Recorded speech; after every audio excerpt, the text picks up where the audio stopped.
Welcome back, Leaders Live. Charlie Stevens, your host. We had a great episode last week with Laura Chow, principal at Canaan Ventures, Canaan Partners.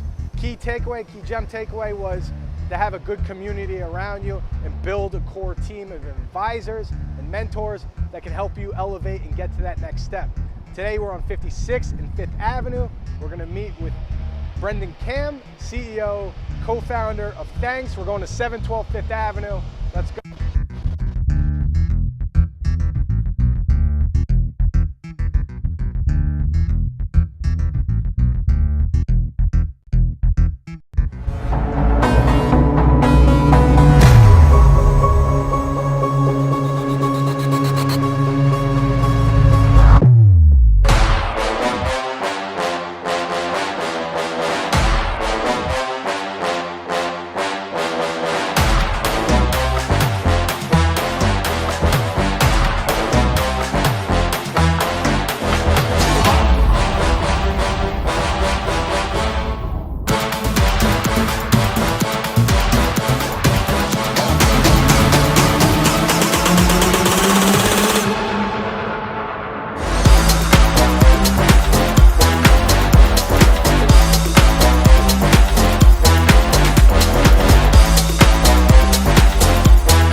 Back, Leaders Live. Charlie Stevens, your host. Brendan Kamm, CEO, co-founder. Thnks. Welcome to the show. Thanks so much for having me. Yes, I'm excited for the show. Quick little reason why we're doing this. Quick little intro why we're doing this. Because relationship matters. That's what LinkedIn says. That's what in real life. That's what matters. And we want to understand how business leaders in New York City operate. Figure out what you're doing. What you're looking for opportunities-wise, and the viewers, anyone who's watching the show, myself, can try to understand that and link you up with other people and add value. Great. I think that's a pretty good way to live, and that's what we're trying to do here. Sure thing. All right. So before we get started, too, check in. So add some comments, say hello in the comment bar on LinkedIn, tag somebody who should be watching this, and definitely ask some questions, even if we don't get to it on live. We'll have the Thnks team follow up and answer any questions that you ask. So definitely engage with us and share this content. But let's get into your story. Surely. Why we're here, right? Absolutely. 712 5th Avenue, nice building. Beautiful building. Got great space. Look at this desk. It's pretty nice. Straight from the rainforest, apparently. Yes, exactly. Rainforest wood. Before Thnks, give us some context. You were advertising, sales, media. Give us background before you started this business and Sure. What you were doing. So I started my career at a school in media planning at a large advertising agency, New Republic Group here in New York. And actually a couple years in fell into media barter, which was a sort of a niche business. I was a somewhat early employee at a company called Orion Trading. It was under the IPG umbrella and at the people there. And it was right around 2006, 2007. And so I got into this business where I was trading distressed assets for advertising time, literally taking like old airplanes from American Airlines and turning it into advertising credits for them. Wow. So this whole kind of cool arbitrage model. But if you remember around that time, the economy started to go down and this business just took off because suddenly everyone had distressed assets, nobody had cash, and we were a great solution. And so I went from this sort of small niche company to 300 plus employees, 7 international offices. By the time I had left there, I was running a large team of sales and client service people. It was just a crazy cool ride. Yeah. And I loved it. It was a great company, Orion Trading. There's a gentleman who runs it named Brian McMahon, who's a mentor of mine who I love and I learned so much from. Yeah, so what did you learn from him? Yeah, I mean, Brian really taught me that it's about relationships, right? So that was the first, I was a big, I got my spreadsheets and I'm looking at numbers and we can do this and that. And he's like, you got to get on an airplane. Just go. I was in Dallas with American Airlines. I was out with Carl's Jr. in San Francisco. It was, get on the plane, go meet people, shake hands, build relationships. And that was probably the biggest thing I learned from him, not just with clients, but even internally as you grow a team. That's the lifeblood of any company.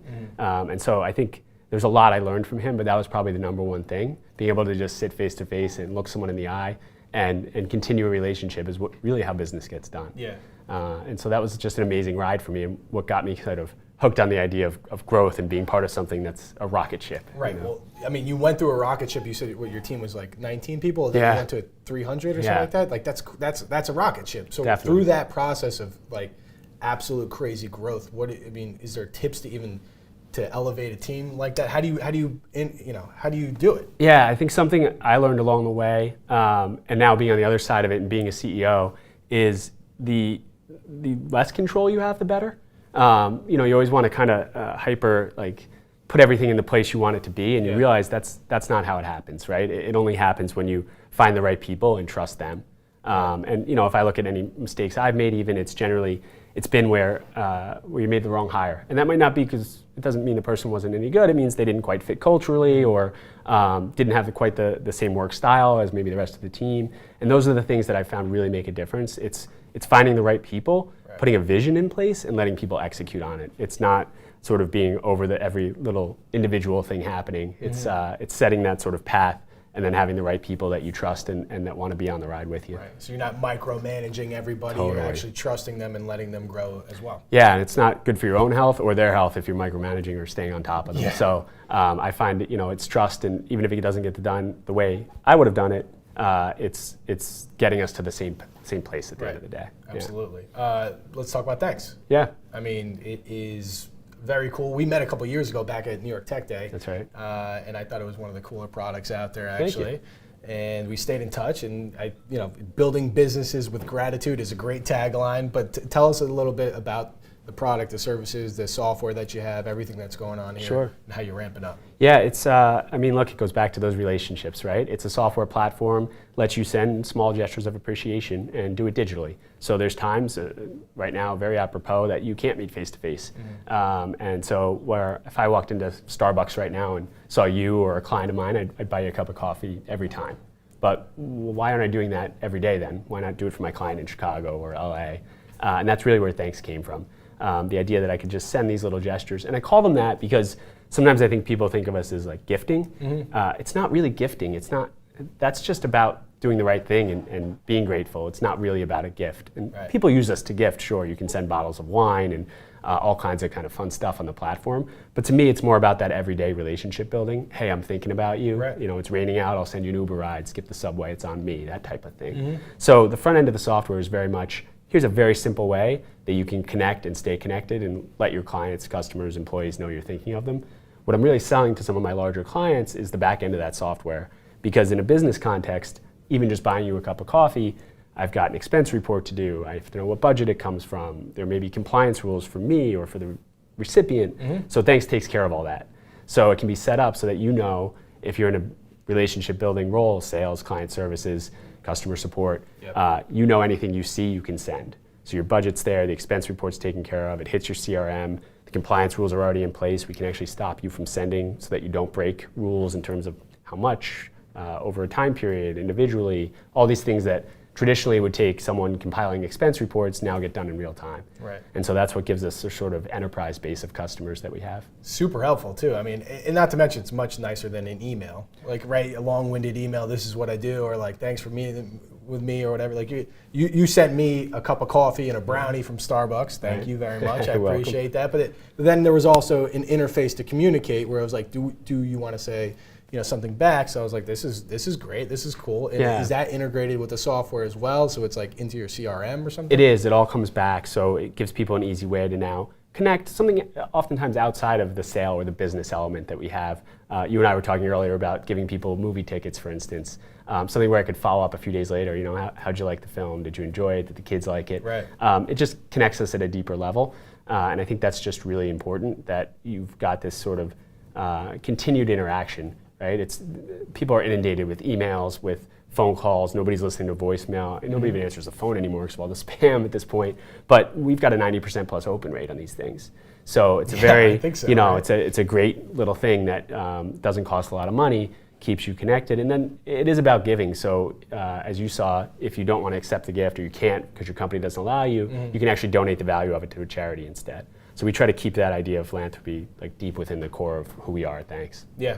It's great. I mean, I talk to a lot of people, and it's almost like a great sales tip is to give them a book or something like that we were talking about, or something that could be good, or a movie that they really enjoy. And I like it a lot.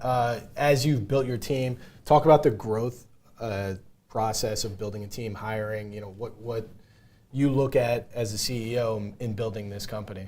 Yeah, I think for me, it's a sort of energy level that I look for first and foremost. Our culture is fun. You and I were walking over by my team, and I said, "Oh, they're all in a meeting in that conference room."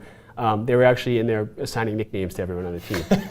Do I wish they were building business? Sure, but like this is part of culture, right? I love it. They really like each other. We all do as a team. We're in a time right now where a lot of teams are looking to work from home, and our team's trying to figure out ways they can still work together, even if it comes to that. We've got a video chat set up at 9 a.m. It's a fun and energetic group, and when you're doing a business like this, I think you just need that sort of people who can make connections, right? It's a very personal kind of business. We're not a highly number crunching type of thing. It's about those relationships at the end of the day. Right. So we look for people who really, probably the biggest change I've had is looking for culture fit before I'm looking at education or experience, and we just don't move past if it's not a culture fit. Yeah. And that's sort of number one for us.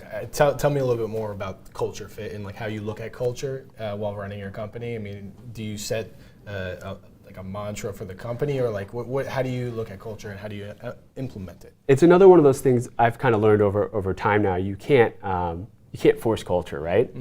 You feel like you want to set it up and will be fun. I mean, the classic example is the startup with the ping pong table and the beer keg. Right. It doesn't matter if everyone's so overworked that they can't go have a beer or they feel like it's not part of what they can do.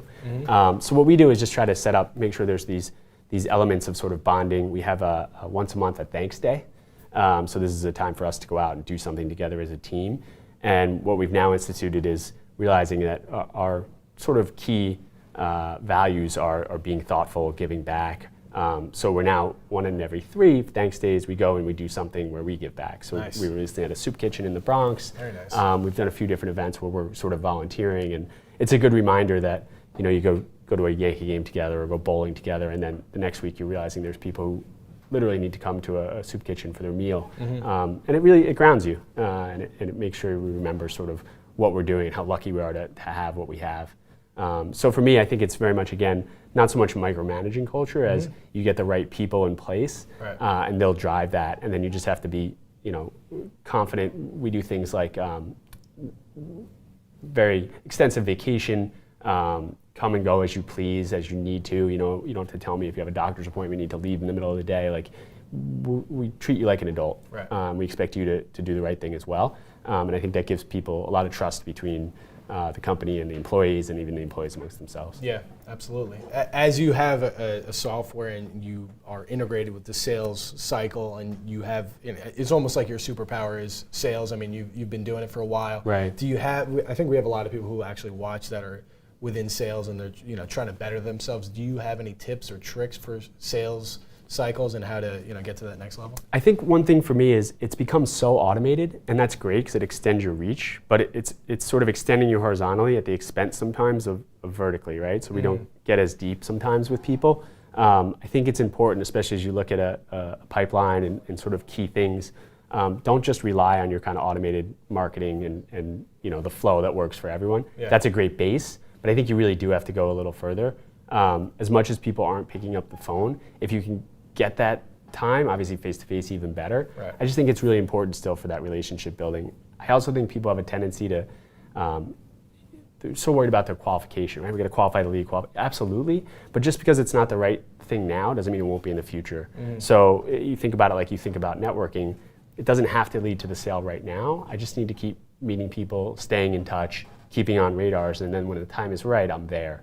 Otherwise, I'm constantly just looking for, am I at the right time, am I at the right time, am I at the right time? Right. But if you can actually just maintain relationships over time, you're going to be, when the time's right, top of mind and ready to go. Yeah. Continue to build the relationships maybe with the Soul Cycle class or something like that. Like you were Exactly, about, right? exactly. Obviously a little self-serving in that regard. Yeah, But yeah. look, it doesn't have to be that you even send them something like that, right? It's there's Thanks exists as part of that, but some people maybe you send a handwritten note to. A little old school, a little bit different. You stand out. We do a lot. In my career, I've many a time where I've just kind of shown up in a city and just start hitting up everybody in the city. So I have one meeting there. I'll look at everybody in the Rolodex and say, hey, I'm here. Can I take you to lunch? Can I take you to a drink? Yeah. Right? I don't have any agenda.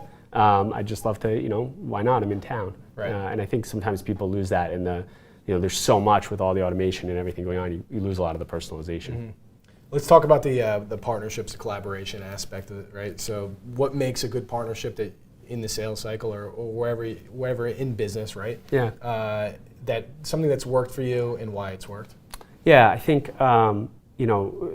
making things simple is so important. I look at, CRMs, for instance, and obviously everyone would love to have their CRM full of every piece of data that we get and we come in, but you end up burning out sort of your sales teams and there's the overhead cost of it all versus obviously sitting at a management level, I want all the information I can get and pull all these reports and things, and then you've got a sales guy who can't focus on selling because I think Salesforce did a report, it's like 68% of a salesperson's time is spent on administrative tasks. Right. They're not actually inputting selling. who I'm going after when I can Yeah, actually but instead of going after, yeah. right? And that's always the push and pull with salespeople because you can't have no data, right? We have to know what's working, what's not. We have to make sure you're actually doing what you're supposed to be doing. And it's one of the things when we built Thanks, it was my partner Larry has always said, like, he uses the iPod example, right? We just need the box with the one button.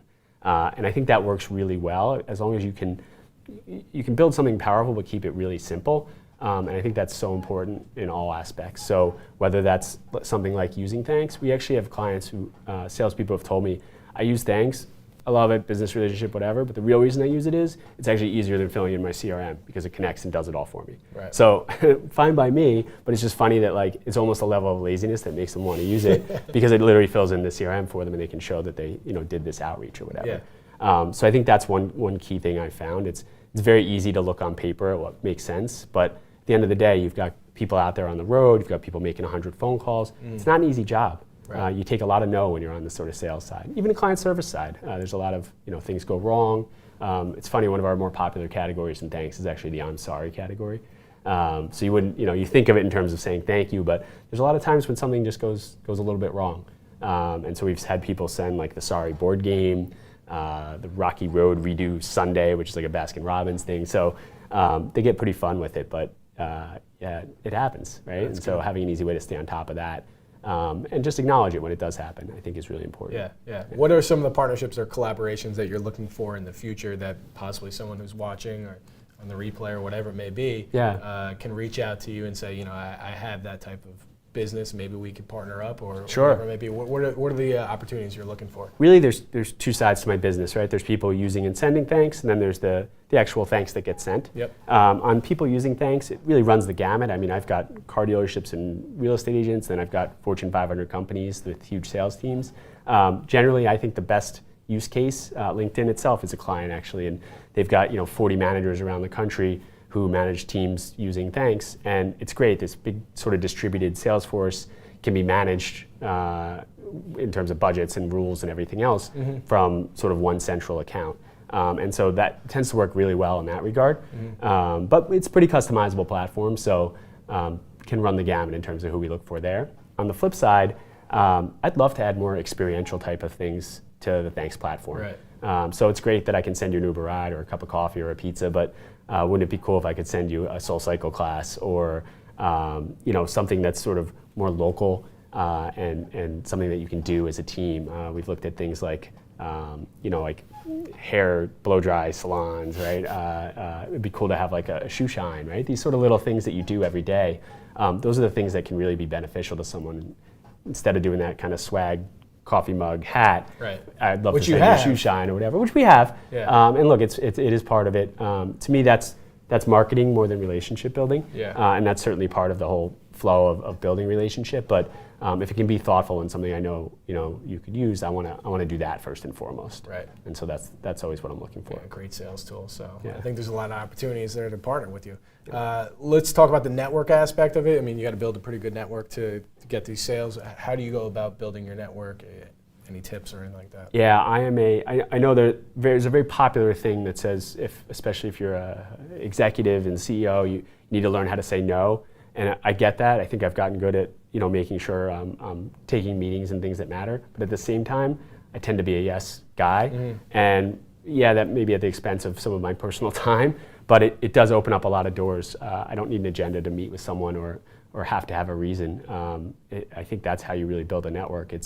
It's truly, not just what can you do for me, what can I do for you, yeah. and have that give and take, because I may have something good for you now and you may come to me 6 months later with something else. And you find even in a city like New York, as big as it is, everyone's very connected as you start to really get into it, whether that's the investors or real estate or whatever it might be.